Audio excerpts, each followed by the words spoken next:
saucepan, I am adding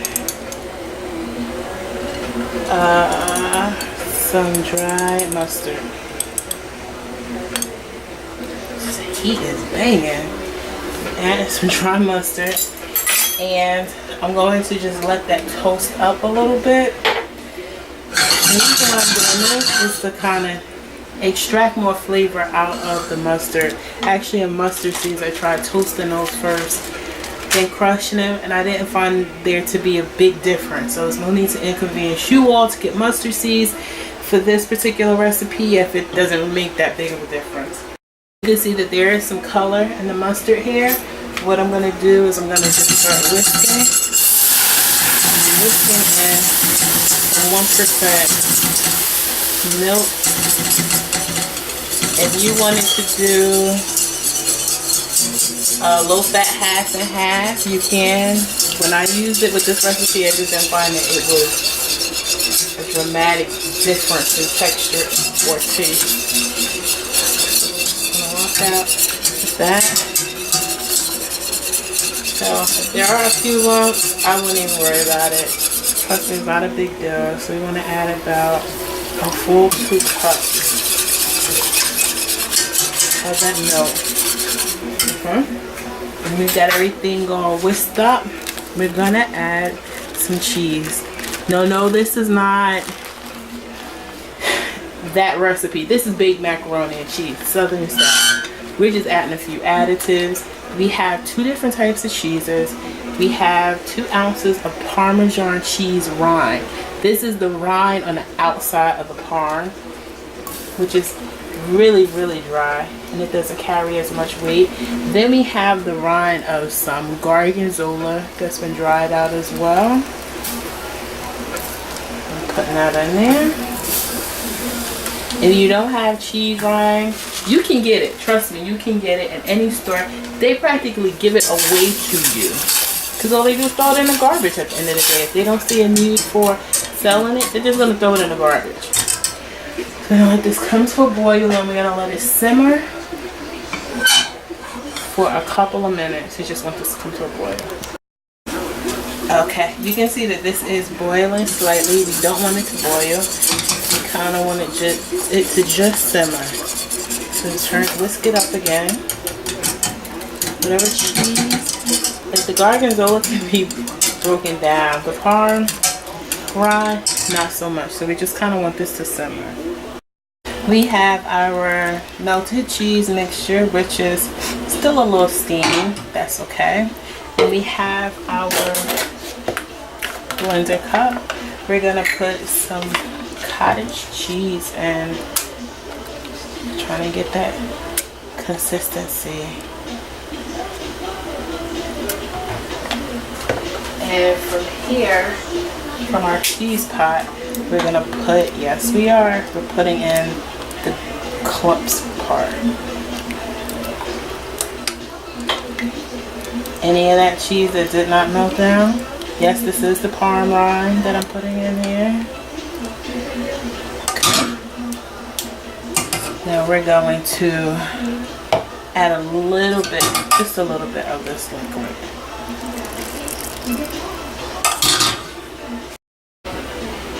You can see we're nice and pureed up. Everything looks good in there.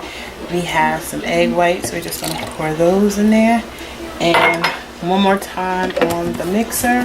So we have our bowl. Well, we have our, where we had the mixture. And we're just going to whisk in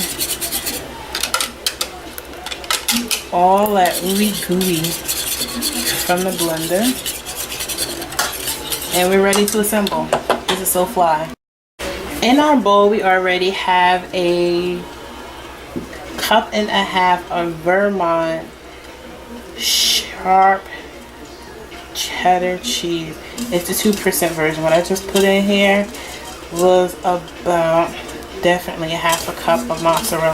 Before we start, I'm going to suggest that you check your sauce for seasoning, because at this point you can't really season the sauce.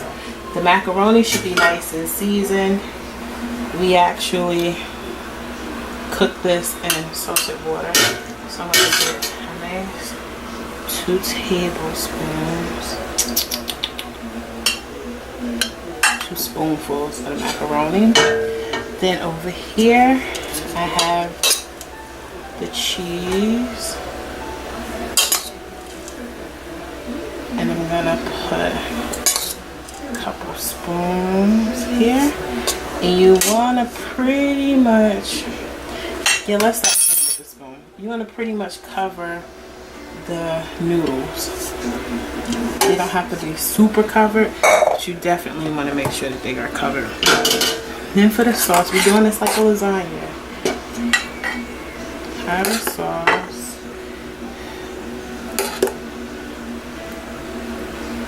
We put here a couple tablespoons, a couple spoonfuls. I keep saying tablespoon. The blue cheese milk, the blue cheese Parmesan milk really makes this dish. I think also the Vermont cheddar helps a lot with this dish. Made by Cracker Barrel.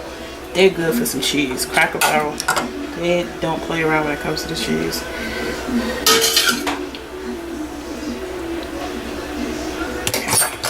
I'm kind of get my fingers in here.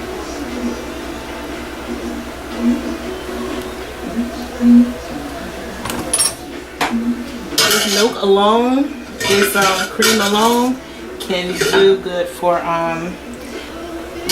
by chance you don't really care for baked macaroni and cheese, you kind of just want stovetop macaroni.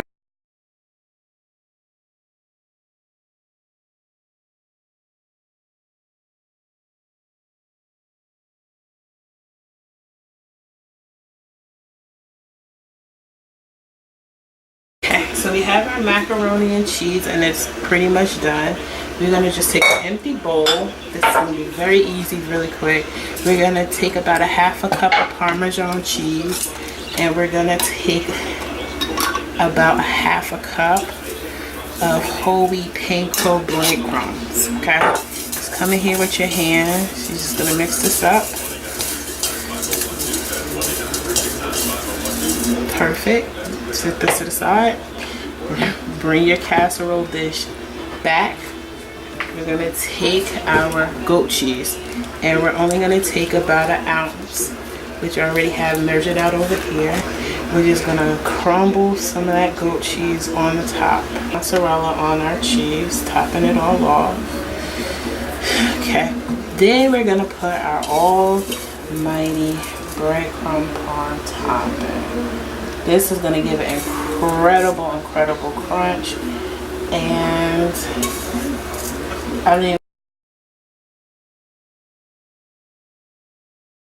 our mac and cheese is finally ready. I'm so excited. I'm going to I want to see what this looks like in here. So I'm going to take my fork and look at this brown crustiness on the side. There's a world of tape inside the only This is the macaroni and cheese. This is what it looks like. All white.